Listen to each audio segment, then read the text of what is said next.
哦，一端连接基板，一端连接 home 键。那在旧的机款里面，像 iPhone 6，它是做在裸露在外面的。那如果像5S，它没有延长排线，它是直接做一条线，直接连接在这个尾插充电孔上面。哦，每个机款都不一样。那我现在先把这个挑起来，好，然后再来，我要来打开这个背光板。背光板哦，这四个金属接点，哦，这个是用焊接的哦，用焊型粘的。那我先把这个线，直接把它挑断好了，反正用不到了。把背光板拿起来。我要保留这一块好的，不就要轻轻的挖，不然我们要加热，然后解焊。加热解焊，对不对？对，可是这块不值钱。因为它漏液。对，不是它背光板不值钱，背光板不值，对。液晶面板比较值钱。所以这个都加热就一次就可以把它弄起来，对不对？对。你哦，我现在是暴力拆啦，对，反正已经。等一下。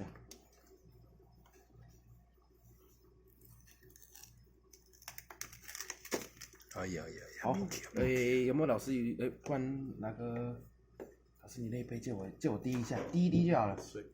水渍。好，有水吗？哦，等一下哦。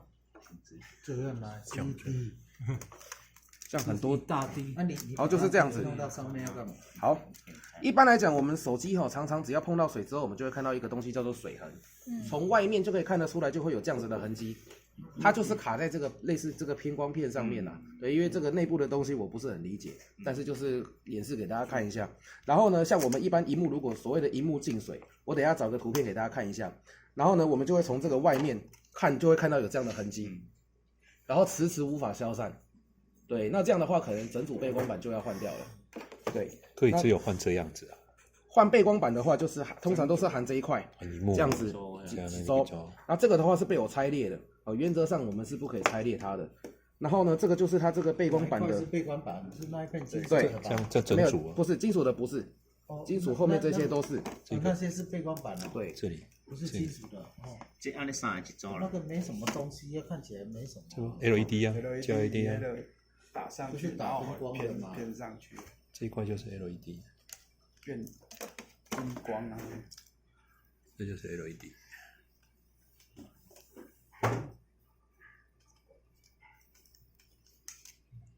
已经好 ，OK 啊。那先讲这一块，这个是一面镜子，因为它这个背光板的 LED 在这边打灯，它就是让里面光线在里面可以很均匀的散发出来，从萤幕散发出来，所以它在这边摆了一块镜子，它是镜子。好，然后呢，我们会发现排线在这里，它就是把它埋在里面，它就是一条线路而已，它把它埋在里面。所以呢，如果说这条线路坏掉的话，它的指纹辨识或者home键的功能也可能会失效。那有的指纹辨识坏掉，我们是换这一片去做维修。对，那有的指纹辨识失效，我们要去修它那个home键。那如果无法修复，就得更换。这只是其中一个环节。对，因为home键它有两个地方，一个就是实体的按键的部分，一个就是到后面的这一块板子的延长排线，这也是很常遇到的。但是在台湾有很多的店家，他可能没有心情，或者没有去发现，可能是这样子的问题，就是换萤幕，换液晶总成，这也是一种方法，这也是一种方法，直接换。对，这也是一种方法。但是通常它那个但是换背光板的这个价格其实比较好哄抬，因为我们的说辞叫做修理指纹辨识，它的价值是比较高的。那如果是想修理萤幕，那这个东西在外面有很多的参考行情价，就很有可能会被人家当做你在讹他钱，对你赚不到钱的。好，再来，这个背光板完了之后，首先这一片跟下面这一片，它就是液晶萤幕。那现在我把它打裂开来，有没有看到这边这样子？这个就叫看一下铝板镀一片，就一片上去，这样比较抛光的图片。手机换好了，太慢了。我们现在看一下，哦，这个上面这边有一层软软的，这个就叫做 OCA 胶，哦，摸起来很像那个胶水，然后揉一揉之后变一坨嘛，就是那种 OCA 胶，哦，它就是在这个萤幕这里。所以呢，原则上像这里我们可以看得到我的镊子哦，这个就叫做玻璃盖板，哦，这个就叫做玻璃盖板。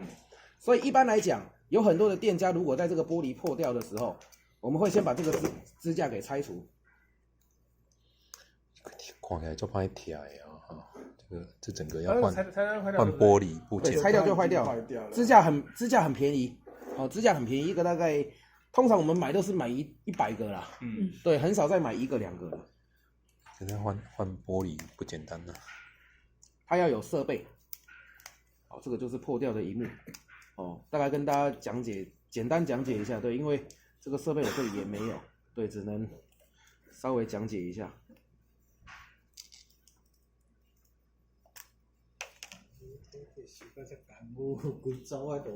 那他要换这个外面那个玻璃，也是要整个荧幕要拆下来吧？对，我先来，对，一定要一样。这些应该是细部啊，多闹开的。其实，在台湾哦，几乎没有店家在做这件事情，因为我们的萤幕总成破掉之后统一回收，可能100个直接寄到深圳的工厂去做加工，他们只加工萤幕。加工的方法嘛，就是像我现在这样，等我一下，不会像我拆的这么难看哦。那他们也不拆背光，都留着就对了。直接回收回去再重置。你看，其实我们这个支架全部都是用胶粘的，看这个就知道了，这是用胶粘的。然后呢，我们会用，他们会有一种简单，如果是说设备比较差的，我们是用钓鱼线，有一个叫做夹住之后，我们就这样子刮过去。因为 OCA 胶是胶嘛，它是胶嘛，汽车对不对？所以我们今天，对，可是汽车玻璃它是4个角算是用熟力控打的，对啊，它也是也是用钓鱼线这样子拉，对，所以钓鱼线很好用，对，可以钓大鱼又可以做事情，又不会断。所以呢，我们就用这样的方法去把它这个玻璃给，等一下我拿掉，我现在把这个玻璃拿掉，把这个玻璃给拿掉。这个就叫做 OCA 胶，看我可以吐起来，大家可以看一下，我可以吐起来，这个就长得有点像那个很像胶水，这就叫做 OCA 胶。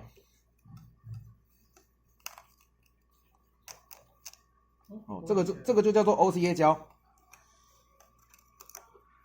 所以白白的，液晶完了之后，它上面有一张网子，像薄膜一样。这个就是触控的网子，所以呢，后压屏就是把这个玻璃全部抛掉之后，粘一块新的玻璃之后，再粘一个新的支架，它就叫做后压屏。所以呢，这块玻璃等于它没有功能，它就是一块玻璃。但是像 iPad 它就不一样了，它的网子它是粘在玻璃的内部，完了之后再用 OCA 胶，顺序不一样，情况就不一样。那有的手机摔完破掉之后，它就不能触控，就是因为它的网子就粘在玻璃的背后，所以它的网子也一起裂了。那如果说像这一片嘛，它当时已经漏液，但还可以用，那是因为它的网子没有坏。对，它的网子没有坏，它的网子在 OCA 胶之下。OCA 胶它软，它有一个等于是一个缓冲垫，它有一个这样子的一个防御效果，所以这块萤幕就还可以再继续用。对，所以基本上后压屏就是这样子来的。就把这些东西。就是把这个玻璃跟它这个液晶在这里。那个网子长什么样子？看一下。那个网子我们看不太到，对，看不太到。所以呢，萤幕到底有什么情况下是可以回收的？它有价值，就是像液晶好的、触控好的、玻璃破了，就只有这样的情况有价值。对，但是 iPhone X 以上的萤幕又不一样了，没有指纹辨识的手机，iPhone X 以上，它的网子是坐在玻璃的后面。之后才是 OCA 胶，每一个萤幕它的顺序跟组成都不一样，对，所以呢，如果是 iPhone X 以上的机款，它换完玻璃之后不能触控，会变可以触控，对，那就是每一个，反正就是每一个情况都不一样，对，每个情况都不一样，对，那一般来讲，这个 OCA 胶很难清啦，我看一下这边比较没有坏我们就会拿这个布。然后呢，就这样一直去抡它。对。最好要把它擦到亮。